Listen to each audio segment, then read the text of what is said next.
Baik, Assalamualaikum warahmatullahi wabarakatuh. Sebelumnya, izinkan saya memperkenalkan diri. Nama saya Wahyu Romdoni. Saya berkuliah di Setiap Lakbok, jurusan Manajemen Pendidikan Islam.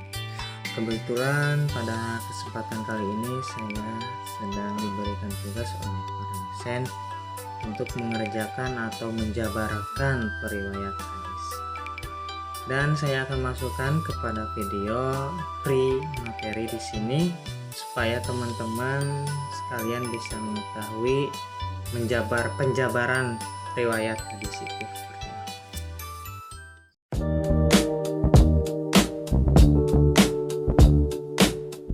Periwayat hadis adalah proses transmisi hadis, ucapan, perbuatan, persetujuan Nabi Muhammad SAW dari satu generasi ke generasi berikutnya dengan mengikuti kaidah-kaidah ilmiah yang ketat untuk menjamin keasliannya dan otoritasnya dalam tradisi Islam. Adapun unsur dasar hadis yang berhubungan dengan periwayatannya yaitu ada rawi, ada sanad, ada matan, ada mukhrajil, ada siyagul, ada apa itu? Semuanya itu ada artinya, teman-teman. Yang rawi adalah informan yang menyampaikan hadis, terdiri dari sahabat, para tabi'in, dan seterusnya. Kemudian sanad merupakan rantai perawi yang menghubungkan perawi terakhir dengan Nabi Muhammad SAW yang berfungsi untuk menentukan validitas hadis. Kemudian mukhrajil ini merupakan rawi terakhir juga, teman-teman, yang menuliskan periwayat dalam karya pribadinya, seperti hadis yang diriwayatkan Imam Al-Bukhari dan Imam Muslim. Kemudian siyagul ada, redaksi yang digunakan rawi dalam menyampaikan hadis, seperti lafaz hadatsana, anqala. Itu merupakan redaksi yang digunakan rawi dalam menyampaikan hadis. Kemudian matan itu isi atau teks yang dibenarkan, yang sebenarnya dari hadis yang disampaikan oleh Nabi Muhammad SAW.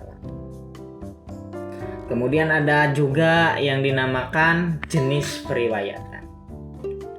Jenis periwayatan ini ada dua, teman-teman. Periwayatan lafaz, kemudian periwayatan maknawi. Periwayatan lafaz ini menyampaikan hadis yang menggunakan kata-kata sama persis dengan yang diterimanya. Diterima oleh siapa? Oleh Nabi Muhammad kepada para tabi'innya.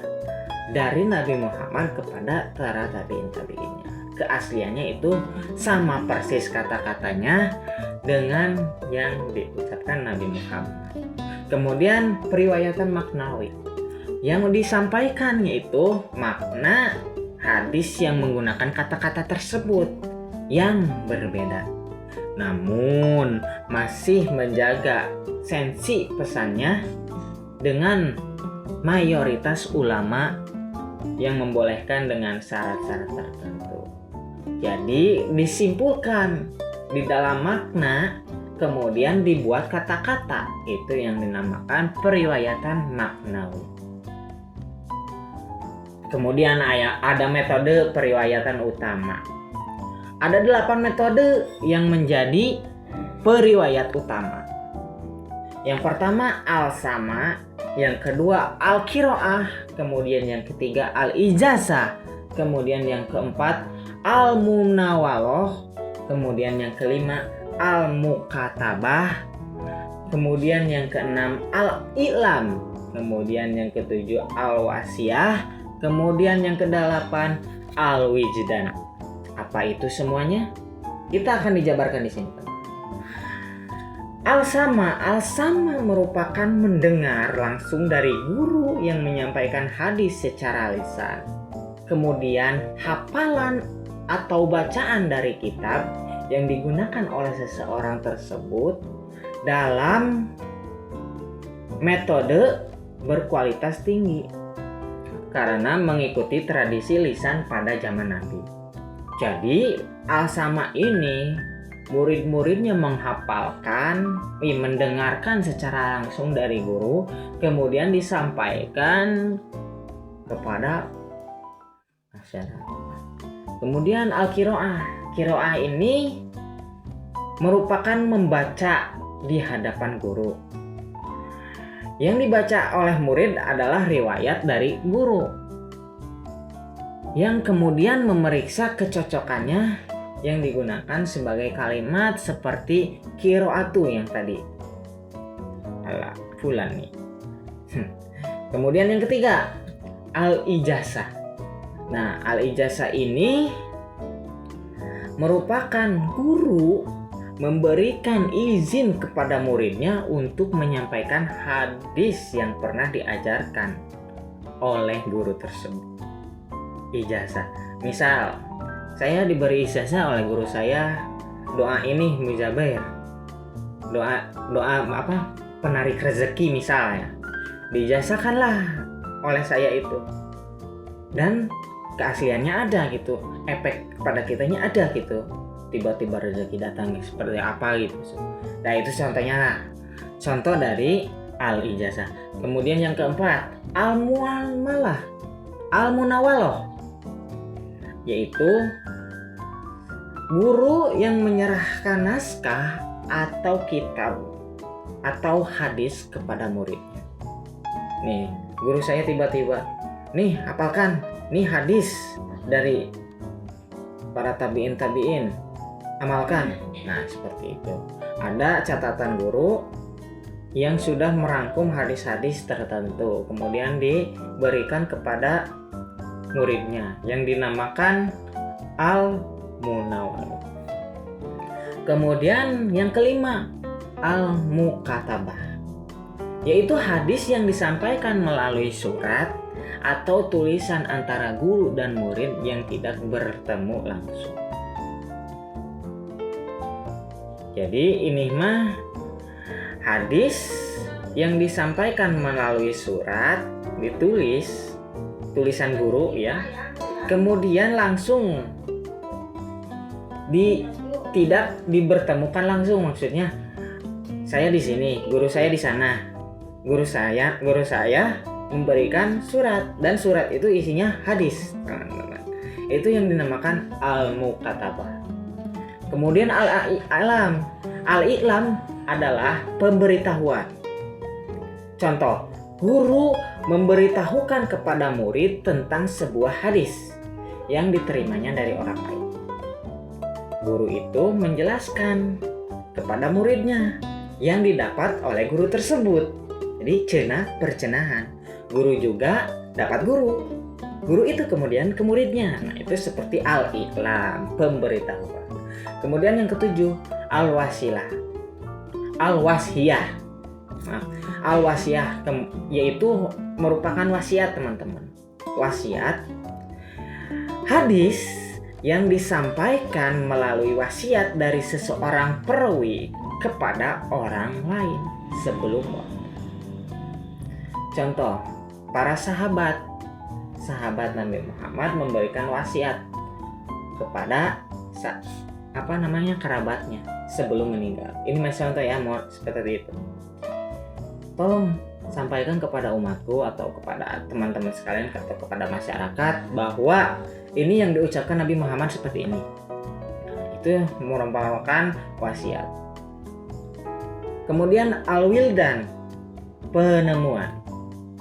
Hadis yang ditemukan dalam naskah atau dokumen kuno yang dianggap sah. Ini bisa dijabarkan sebagai hadis bukan hadis qudsi ya, seperti itu. Pokoknya seseorang menemukan catatan kuno dan diisinya itu merupakan hadis-hadis riwayatan pada zaman-zaman dahulu, kemudian dibukukan, kemudian disampaikan kepada orang lain. Seperti itu. Nah, kita membahas itu tentang periwayatan utama, metode periwayatan.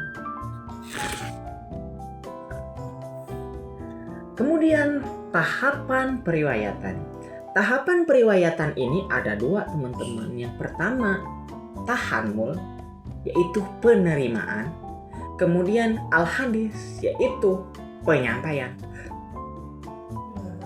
Penerimaan ini diartikan bahwa seseorang yang menerima hadis ini harus dengan hati-hati, baik melalui hafalan ataupun tulisan dengan menjaga keakuratannya.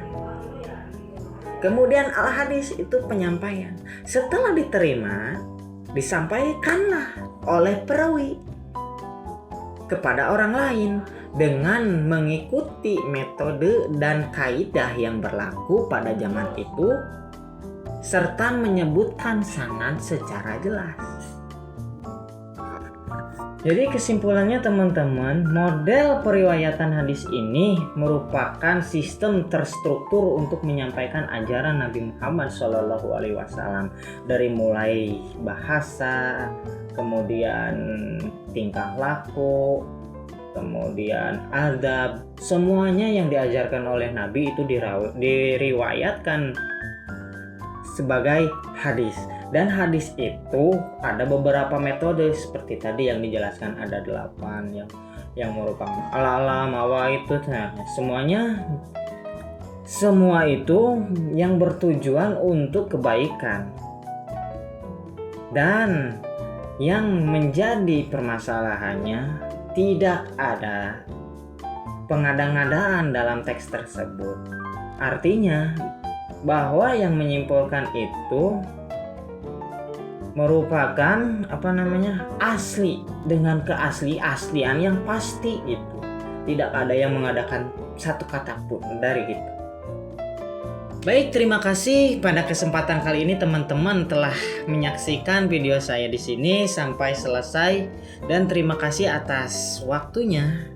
Saya Wahyu Romdoni pamit memundurkan diri. Mohon maaf sebelumnya apabila ada tutur kata yang tidak berkenan di hati para rekan-rekan sekalian. Mohon untuk segera dimaafkan, karena saya ini merupakan mahasiswa yang sedang belajar dalam menuntut ilmu yang baik. Terima kasih sekali lagi. Saya Wahyu Romdoni pamit memundurkan diri. Wassalamualaikum warahmatullahi wabarakatuh.